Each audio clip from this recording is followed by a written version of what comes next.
materi udah banyak sekali, tapi belum saya pisah-pisah. Nah, ini perkuat hubungan kita dengan Allah Subhanahu wa Ta'ala. Ini materi utama untuk extreme coaching dan akselerasi coaching. Kuatkan hubungan kita dengan Allah. Kuatu silatu billah. Hubungan dengan Allah, ayo kita perkuat terus. Kuatkan terus. Sehingga kita merasa betul ketika bekerja itu dalam pengawasan. Muraqabatullah, pengawasan Allah SWT. Kita merasakan betul ketika bekerja, Allah itu menyertai kita, ngikutin kita, mendampingi kita, menyinari dengan cahaya-cahaya kebaikan. Kita menjadi orang-orang yang dekat dengan al-muqarrabin, para malaikatnya Allah Subhanahu wa Ta'ala. Ma'iyatullah, kebersamaan dengan Allah Subhanahu wa Ta'ala. Allahumma itu ada lagunya ya. Allah bersamaku, Allah bersamaku, Allah bersamaku. Kemudian kita ingin juga membuat kita hari ini menjadi orang-orang yang jatuh pada mahabbatullah. Mencintai Allah dan Allah mencintai kita. Allah ridho dan kita, dan kita ridho dengan Allah, dan Allah ridho dan kita. Tujuan kerja itu adalah tujuan kerja berjuang bersama ini hari ini, apalagi untuk kerja-kerja besar ya, melakukan lomba-lomba besar di 4 bulan ke depan, maka kita harus yakin betul salah satu cara kita untuk tidak pernah kecewa dengan apapun yang terjadi adalah tujuan kerja kita adalah menyenangkan Allah Subhanahu wa Ta'ala. Kenapa kita lakukan ini? Agar Allah senang gitu. Nah, siapa orang yang paling pintar menyenangkan Allah? Ya Rasulullah SAW. Artinya semua apa yang dilakukan Rasulullah adalah agar Allah senang. Allah ke Taif berdakwah. Tiba-tiba kita berdakwah ke sana di Taif ini, Rasulullah SAW berdakwah ke Taif 100 kilometer kalau nggak salah dari Mekah, jalan kaki. Beliau ke Taif berdakwah, ternyata sampai Taif bukannya sambutan yang baik, tapi disambut dengan sambitan-sambitan. Dilempari batu, dicemooh oleh ibu-ibu dan anak-anak, dan orang tuanya laki-laki itu bertepuk tangan melihat terhinanya Rasulullah SAW. Rasulullah SAW sebagai manusia terbaik di muka bumi ini, dia tidak pernah menyalahkan bangsa Taif, tapi ketika berdoa kepada Allah yang menarik. Ya Allah, sungguh aku ini senantiasa bergantung kepada. Mau kemana aku diperintahkan olehmu, harus menghadapi orang yang menakutkan dan seram, membuat saya kemudian dihina dan sebagainya. Saya siap untuk melaksanakan apapun yang kau perintahkan. Meskipun dia menolak saya, menghina saya,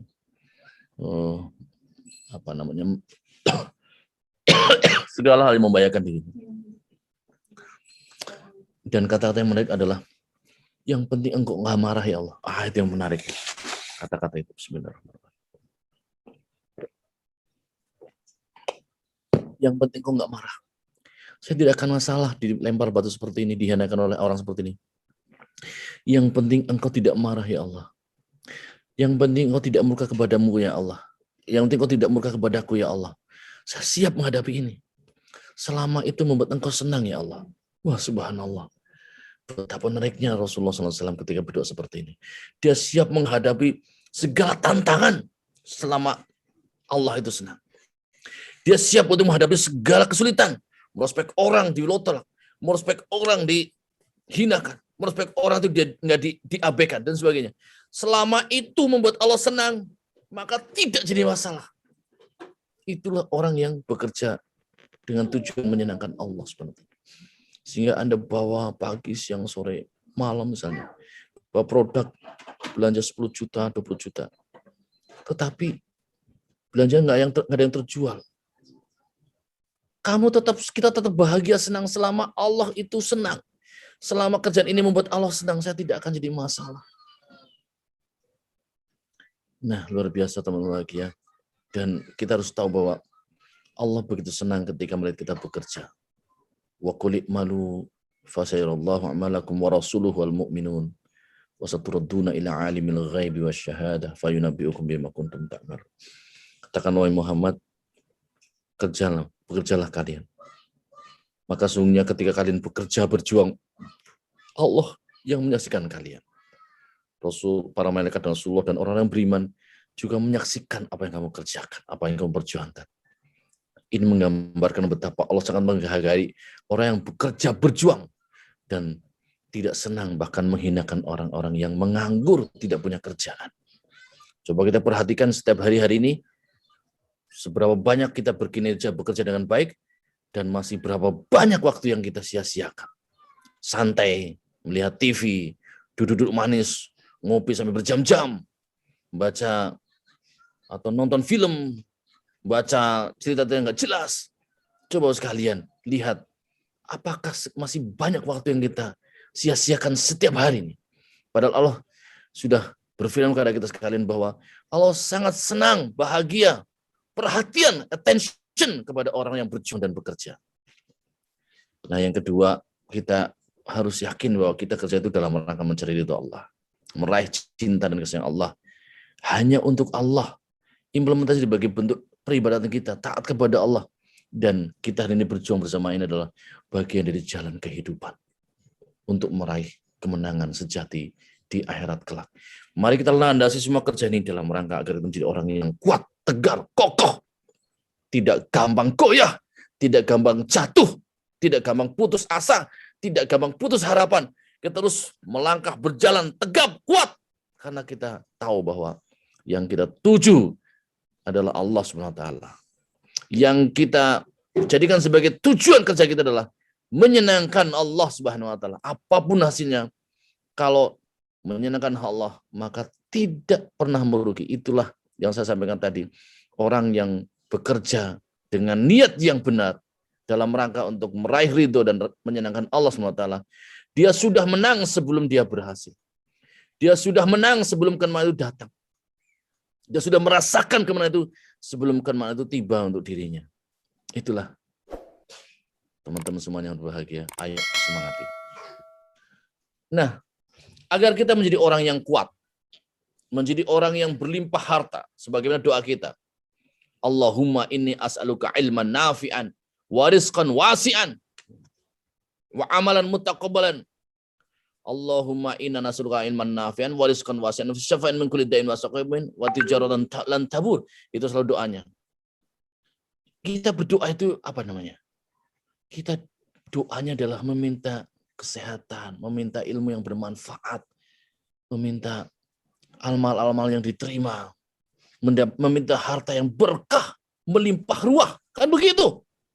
Nah, kalau kita tahu bahwa yang kita cari adalah harta, kalau kita disuruh kerja, nyari rezeki, teman-teman semua bahagia, doa kita itu sudah sangat jelas, gamblang bahwa yang kita minta adalah rezeki warizqan wasi'an, rezeki yang luas, melimpah ruah, tak terbatas, berkelimpahan gitu. Itu doa kita. Kalau kita punya doa seperti itu, mestinya kita nggak boleh ragu sedikit pun.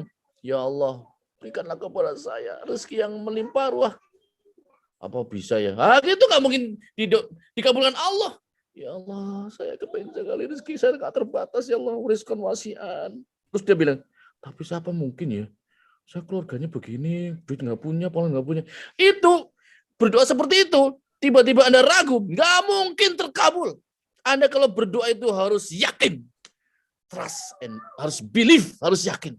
Wah, saya berdoa, Allahumma inna nas'aluka ilman nafi'an, warizqan wasi'an. Saya yakin saya bisa mendapatkan rezeki yang melimpah ruah. Kalau kita seperti itu doanya dan yakin, maka perbanyak istighfar teman-teman semuanya. Karena istighfar itu pintu rezeki. Perbanyak istighfar. Kalau kita ingin melimpah ruah hartanya dengan bekerja di ini, ya kita banyak istighfar. Kalau Rasulullah SAW yang al-maksum, yang bebas dari dosa dan kesalahan saja itu beristighfar minimal 70 sampai 100 kali. Ya kita tahu diri kita bukan Rasulullah, banyak dosa, banyak salah, harus sering bertaubat. Ya kita istighfarnya lebih banyak. 100, 300, 500, 1000, 2000, 3000.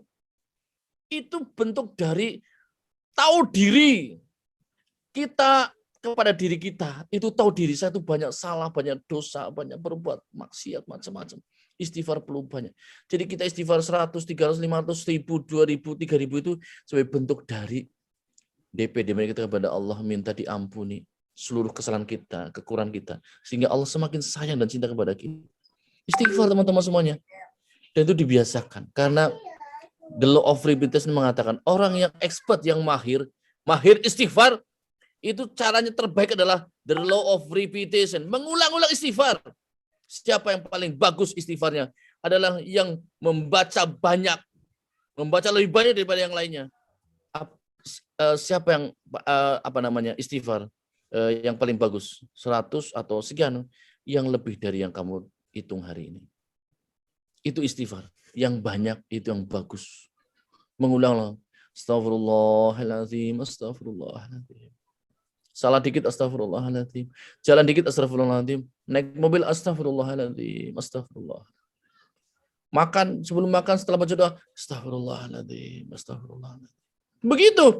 Kalau dia sudah biasa repetition, the law of repetition istighfar, maka dia menjadi orang yang spontanitas dengan istighfar itu. Terbiasa dia. Itu namanya orang mahir itu karena lazim, karena mengulang-ulang. Orang expert itu karena dia lazim, mengulang-ulang. Saya punya sopir walaupun tamatan SMP, tapi dia kalau nyopir bagus banget, tenang banget. Angles bahasa Jawa nih. Karena apa? Karena dia tuh mahir karena lazim. Udah biasa nyetir tiap hari, pagi, siang, sore, malam. Nyetir terus sehingga dia biasa. Itu ibarat kita beristighfar, maka kita harus menjadi orang yang ahlul istighfar. Orang yang lisannya basah dengan istighfar. Karena dia adalah pintu rezeki.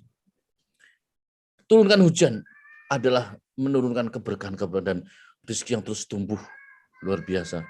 Taubat sebagai jalan kita mendapatkan taubatnya Allah SWT. Orang yang taubatnya diterima, tidak dosa-dosa yang dihapus, kesalahan dimaafkan, itu adalah pintu kita untuk mendapatkan rezeki Allah SWT. Kebaikan Allah SWT. Yaitu ketika salah-salah kita diampuni Allah SWT.